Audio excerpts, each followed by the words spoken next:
Today's topic, how to lose face fat. Today I want to show you how you can finally get rid of this annoying fat that you want to get rid of, and that's unfortunately right now in your face. But wait a moment, maybe it's not even fat. And I know that sounds crazy, but that's the first tip I want to share with you, or let's say the first scientific insight. A lot of people who want to lose face fat, they don't even have to lose that much fat. But there are different reasons why it seems like this is fat in your face. You have to understand that you might not even have to lose that much fat in your face, because the fat that you think is fat might not even be fat. There are two other problems that your body might be busy fighting with at the moment, and that's why you assume that you have too much fat in your face. And the first problem is inflammation, because we store inflammation in our face. So if our body, because of our lifestyle or our diet, has to battle inflammation, this can make our face look swollen and puffy and fat. And sometimes our face also stores water, which then makes your face look puffy, and it gives you the feeling that there's too much fat in your face, that you have to get rid of this fat. But it's actually a combination of inflammation and water retention. And in the first part of this episode, I want to show you how to fight inflammation in your body and water retention. And then in the second part, I share practical tips with you that will allow you to lose fat in your face. Because I want you to look at this problem in a holistic way. I don't just want you to follow a strict diet and then in the end nothing will change. I really want you to lose face fat. I want you to achieve your weight loss and fat loss goals. And that's why I want to tackle this problem from both angles, or you can say from all three angles: inflammation, water retention, and fat loss. And the first tip I want to share with you is that you might want to stop consuming alcohol if you are struggling with a bloated face, with a puffy face, and you think that you need to lose fat in your face. Because alcohol has a terrible effect on your skin and also on your ability to process water, or let's say on your body's ability to process water. Have you ever woken up after a night of drinking? Maybe you went out with your friends, you had some drinks, and the next morning your face was really puffy and swollen, and you look in the mirror and you think, who is that person? I mean, I don't drink alcohol for, I think, 5, 6, 7 years now, but when I used to drink alcohol, when I used to go party with my friends when I was younger back in the days, then I sometimes experienced a shock when I looked into the mirror the next morning, because my face was swollen. And that's the result of alcohol, because alcohol dehydrates your body. And when your body is dehydrated, your skin and vital organs try to hold on to as much water as possible. It's a survival mechanism from our body. And this can then lead to puffiness in your face, which then makes you think that you have to lose fat, but it's actually not fat at all. And at the same time, I invite you to avoid inflammatory foods. And these are all the foods that are so delicious. Yes, I'm talking about the Western diet. All those trans fats, all these refined carbohydrates, all that processed meat. And yes, as a German, I don't eat German sausages anymore, because sausages are processed meat, and sausages, it doesn't always have a negative effect, but they have a high potential to inflammate your body. All these foods that are high in trans fats, that are processed, that are high in refined carbohydrates, have been proven in countless studies to lead to inflammation, so you might want to say no to them. And you might also want to be careful about how much sodium you consume, because one of the main reasons for your face to swell up can be the high content of salt in your body, and especially processed food, and especially junk food, fast food. All these kinds of foods have zero nutrients, or maybe a little bit, maybe 1%, but they contain a lot of sodium. And as a result, salt then tends to retain water in your body, which causes the puffiness in your face.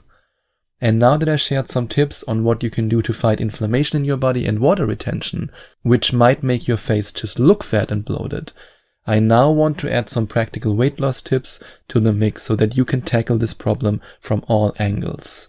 And the first specific fat loss tip I have for you when it comes to your goal to lose fat in your face is to exercise your face like you would exercise any other muscle. If you, for example, go to the gym and you lift weights, you are exercising your triceps, your biceps. And yes, believe it or not, but you can also exercise the muscles in your face. And there's actually scientific proof for that it works when it comes to your ability, or let's say your body's ability, to lose fat in your face. One small study suggested that performing facial muscle exercises twice a day for 8 weeks increased muscle tone and improved facial rejuvenation. And there's also another study that shows that doing facial exercises might help to tone and tighten facial muscles, which can then possibly lead to a reduction of fat in your face. And there are countless face exercises that you can do.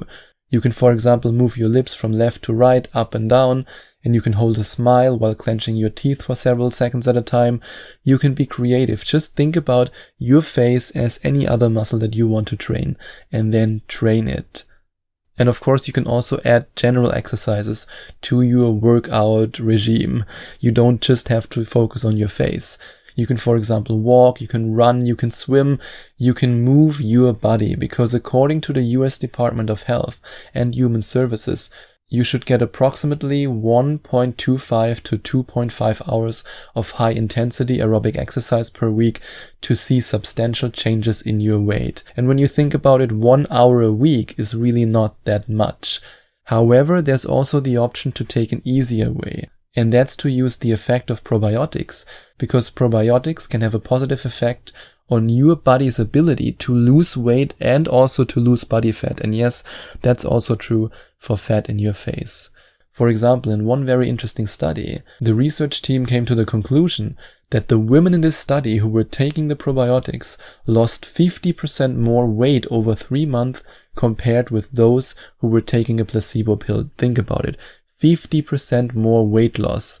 And this leads me directly to the only, and yes, I really mean the only weight loss supplement that I recommend to you. And if you want to find out more about this incredible weight loss supplement, then you can click on the first link in the description or go directly to loseweightpodcast.com/video and watch this video till the very end. And I really mean watch it till the very end. Don't just watch it for 1 minute and then click away and scroll through Instagram or watch a cat video on YouTube. Focus on what the video teaches you and the science behind this supplement. When I watched this video for the first time, my mind was blown. And that's also why it's the only supplement I recommend to you. And if you want to read about the science behind this weight loss supplement, then you can click on the second link in the description, or you can directly go to loseweightpodcast.com/letter. And then I invite you to drink your 8 glasses of water a day, because a small study from the year 2007 discovered that if you drink half a liter of water, especially also cold water, right before you are having a meal, this increased the metabolism of the participants in this study by 24%. That's a huge increase, and this allows your body to burn fat faster. And there's also another benefit. Yes, being hydrated is good for your body's ability to lose fat. But when you're hydrated, it also leads to less water retention in your face, because your body doesn't need to hold on to the remaining water in your system for survival. I mean, just like I said before, it is a survival mechanism, and that's why your face then might look puffy and bloated. So stay hydrated during the day and go to bed early and prioritize your sleep to lose face fat. What happens when you go to bed too late? Well, first of all, you don't get enough sleep. And when you don't get enough sleep, your body produces higher levels of the stress hormone cortisol. And cortisol is linked to a slower metabolism and increased appetite. So in other words, if you drink water before a meal, this can boost your metabolism, which can then allow your body to burn fat faster. Yes, also fat in your face. But if you then go to bed really late and you have to get up early in the morning because you have to work, you then destroy everything again. Because then through the stress hormone cortisol, because your body doesn't get enough sleep, you slow your metabolism down again. And there's another big disadvantage of going to bed late if you want to lose fat in your face. And that's that nighttime snacking not only increases your intake of calories, but it also confuses your body's circadian rhythm. And as a result, your body then has problems to metabolize the food that you give your body during the nighttime, which can then lead to more weight gain. And that's what you don't want. So go to bed early, prioritize your sleep, and live a healthy lifestyle. And if you want to add an amazing supplement to the mix, the only supplement that I recommend to you, then you can click on the first link in the description if you want to watch the video, Or you can also, of course, go to loseweightpodcast.com/video and then watch the video. Or if you want to read about the science behind the supplement and you say, nah, I don't want to watch a video, I want to read about it, then you can click on the second link in the description or go directly to loseweightpodcast.com/letter.